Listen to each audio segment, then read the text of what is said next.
for today's video,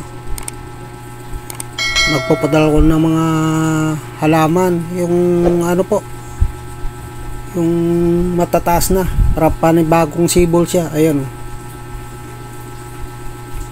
si gubat, hindi totoo kailangan yan. natin i-trim. Gamit ko po ay gunting cutter, panghalaman na cutter, kasi tagulan naman ngayon, bilis naman ulit yan, mabubuhay.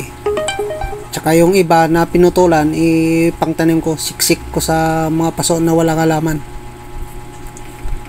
Shout out nga po pala dyan kay Bert and Jamel, and kay John TV, shout out.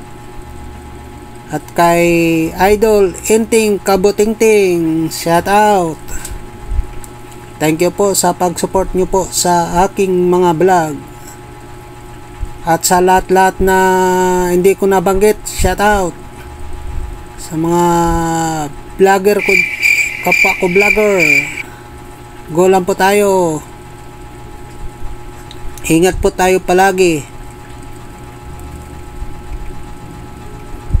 sa lalo na ngayon. Meanwhile, Nagluluto po tayo ng munggo.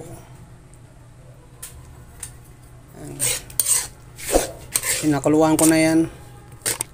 Ginigisa ko na yan, munggo. Ang lagay ko na gulay, ito lang, papaya. Walang malunggay eh. Kaya ito lang. Saka yung ingredients, magic sarap. Yan.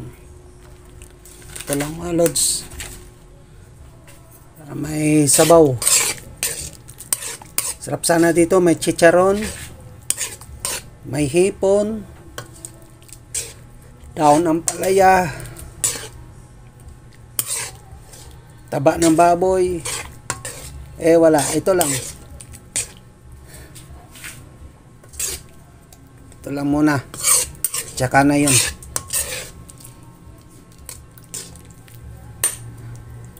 Papaya lang yan.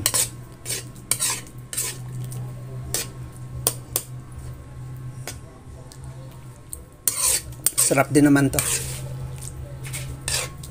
Ito yung tanim kong papaya sa labas. Yan. Nagulayan na. Yung yung alugbati, wala na talbos eh. Tsaka yung malunggay, wala. Kaya ito na muna.